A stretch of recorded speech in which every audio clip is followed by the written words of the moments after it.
Hi guys, welcome back to my channel, Monkey Wrench. I'm Kelly, the monkey with the wrench. Today we're going to be back to normal. We're going to be working on this Stihl weed eater. Never mind the outboard motor in the background, that's another video. But we got this Stihl weed eater. This is model FS110R. And there's a couple of complaints with this. First of all, it's getting a new carburetor because the owner doesn't trust the old one, and they're cheap. Let me show you the other problem. When this thing is running, the head never stops spinning, ever.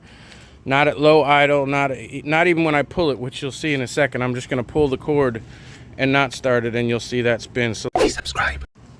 Now this is a common problem that I see all the time. No, it does not hurt your machine to have it spin all the time, but commercial use mainly, they're used to walking around for hours leaving this thing running, and they often will catch their own leg when they go to shift the machine in their hand, walking from one place to another, and it hurts like hell. So they don't like it when it spins. So let me show you, even when I just pull the cord, it's always turning. Go ahead and start it, and I'll leave it at low idle once I get it started.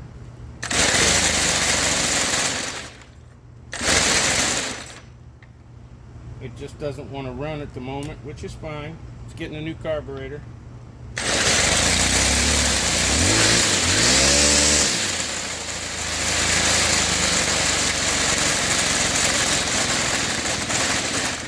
But as you can see, even at low idle, that head never stops spinning. So it's easier to fix than you think. Let me get some tools out here. I'll show you what I'm going to be rocking with. It's just a couple of T-bits. And we're going to take this thing apart. I'm going to show you what's causing this. Alright, now that everything's loose, all you have to do is hold on to the shaft, give it a twist. I didn't loosen enough, apparently. Let's loosen this up. This doesn't matter so much if you take this all the way out. There's not moving pieces. This you just want to loosen enough to get off. So we're just going to give this a twist, and we're going to pull out the shaft. That's what she said.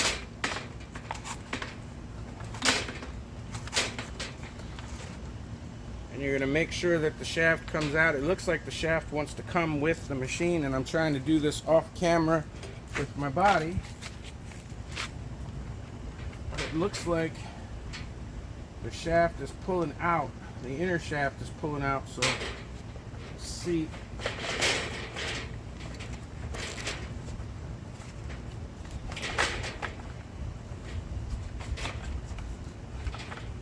If it's going to try and take the whole thing. It's trying to take the whole thing out of there.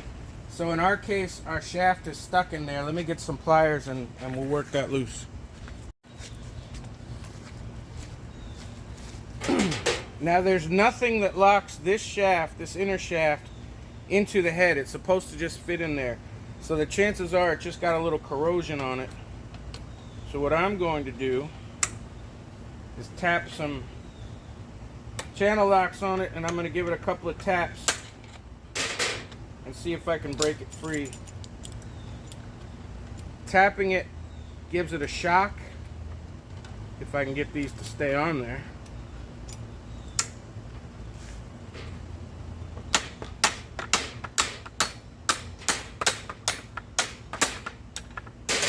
The problem is that these vice grips are too large. They have too much of a circle in the center. There's not a whole lot of room with me trying to stay out of your view.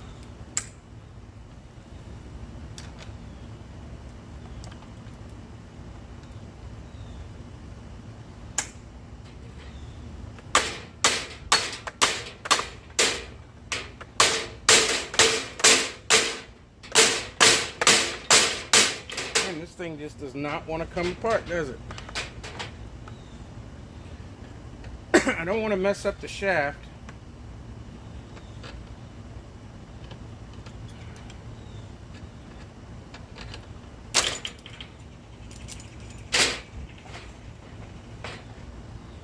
I'm going to try loosening this up some more. It's plenty loose, so there's no reason for it to be holding on to anything.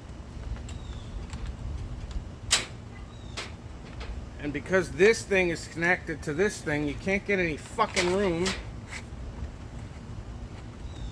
And I can't really get on this. So let me get a different pair of channel locks or vice grips. Now, as soon as I grab the different pair of channel locks, these have a flat inner side. I put it on there, I literally gave it one tap and the thing just fell out. And you can see here that it's got rust on it and corrosion. It's just a square end, and what I'm going to do is take a little sandpaper to this before I put it back, put a little grease on there, and we're going to put it back in place. So you just pull this off the end, make sure your shaft goes all the way back in. It's square on this end and it's square on the other end, and you have to make sure that it's completely in. Make sure that this is all the way pushed back in so it's inside the bump head. You can tell if you twist it with your fingers, that bump head should turn. If it's not pushed all the way into the slot, that bump head will not turn. Now our problem is not here in the shaft or the head. Our problem is up here, and that's why we took this off. So you can just push this to the side. We're going to take this cover off. We're going to take off the carburetor cover. We're going to take this nose cone cover off, and we're going to get to the clutch, and I'm going to show you how easy it is to fix this. This is your spark plug cover. It may or may not have to come off.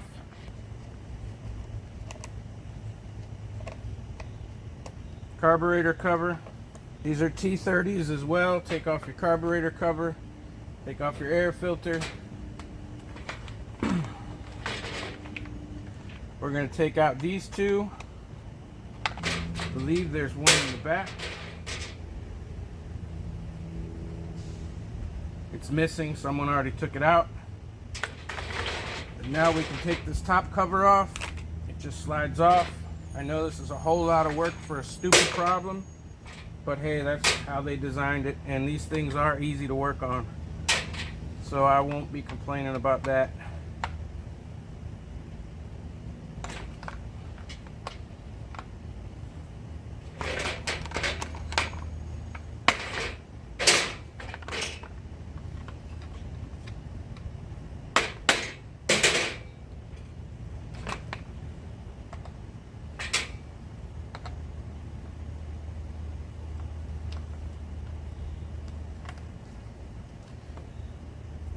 The T30 barely fit in. I used the hammer to tap it in so it went all the way down to break them free. Then I used the T20 because it was big enough to, once they were loose, to pull those screws. Now we take off the nose cone. And this, you want to shoot a little bit of oil in there, some kind of lubricant, just because that's supposed to spin freely. And in my case, it's making a little bit of noise. So I'm going to spray a little bit of lube in there, some penetrating lube, just to help keep it for longer. And here, boys and girls, is our problem. What I'm talking about. Now this is your clutch right here. The problem is, I don't know if you can tell, but this is actually not sitting flush anymore. This is your clutch lever, and it's supposed to be flush with the round portion of this cap all the way around. And what happens is it gets dirt and debris in there, it rusts, especially with humidity in Florida. It rusts in place and it sticks out ever so slightly, and it's just enough to make the top portion spin, and this is what spins the shaft and spins your head. So this is just sticking out a little bit. So I'm going to take a screwdriver, make sure that these are broken free. I'm going to put a little bit of lube on them, and then we'll make sure that they close the way they're supposed to.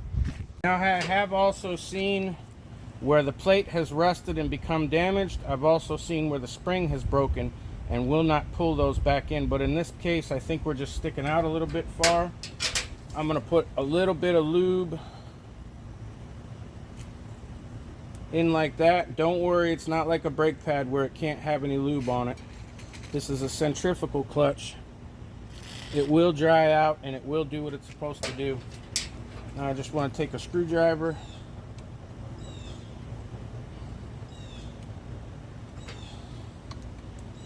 and I want to make sure that I can make them move, because if they don't move, then I have to take off these two screws in this outer plate and break them free, and I don't want to have to do that.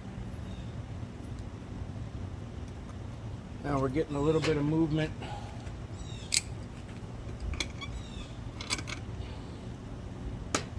They're definitely rusted and stuck. You can't just squeeze them in because the rust will prevent them from opening back up again. So you kind of got to work them in both directions, which I know is a pain in the ass, especially when you get them closed and then you can't get them to open again.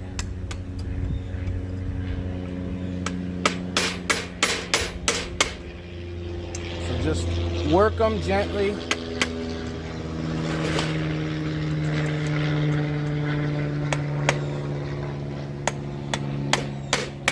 Gently in mechanic speak, I should say.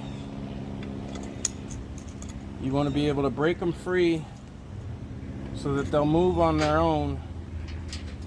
And this one's particularly bad, so I may have to pull this outer cover and maybe even take some sandpaper to it.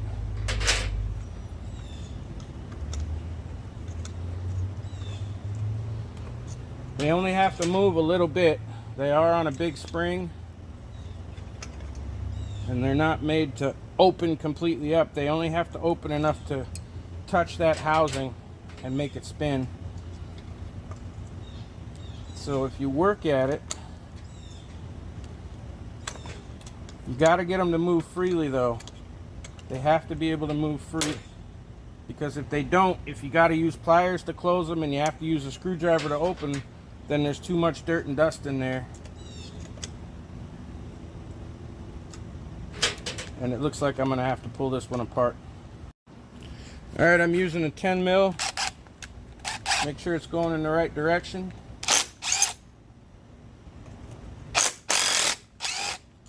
And this is where having an impact is awesome. You don't have to hold on to this and worry about breaking any fins off. You don't have to jam rope into your spark plug, anything like that to keep it from spinning. You can hold it by hand and the impact will just take it off.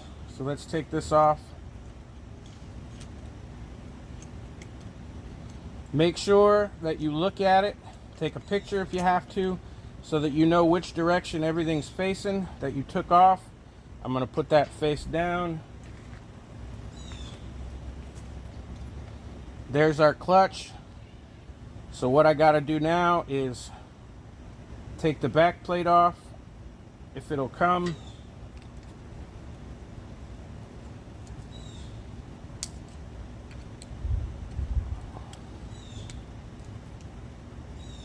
I just need to make sure I know exactly which way everything goes. There we go. Now we're broken free. Now that goes that way.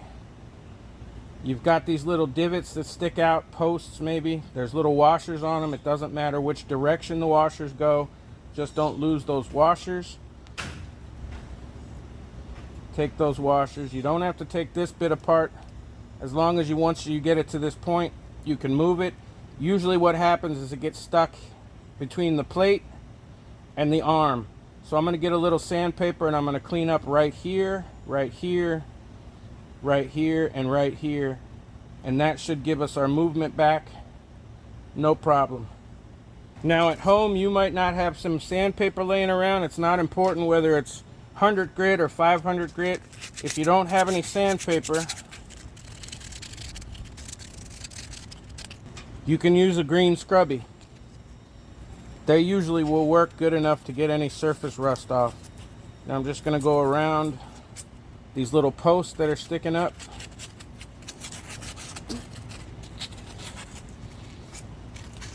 With humidity, you just get a little bit of surface rust. And in this case, it was stuck to this back plate. I really had to give it a crank with the screwdriver to get it apart. So now that it's broke free, it should work just fine. So I'm going to go ahead and take this, put it back on there where it belongs.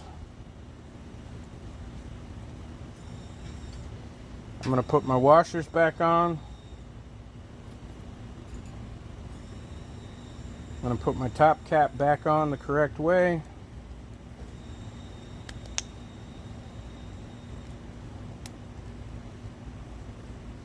Then we can put the clutch back on and put our bolts back in. I just want to make sure that this is going to go back in.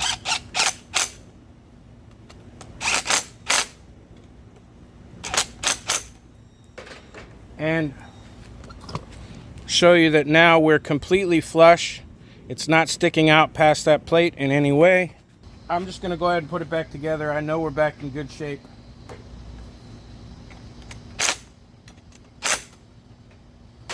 Put it back together. It's the reverse process, and I'll see you on the other side. All right, let's see if the problem's fixed now.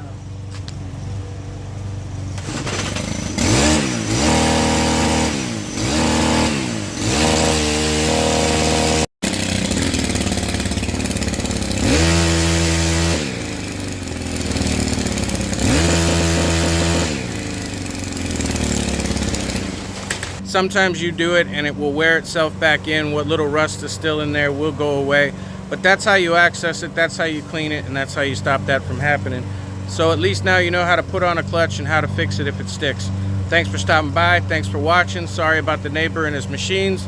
Hit the like button. It's somewhere between my chin and my balls, and I'll see you soon.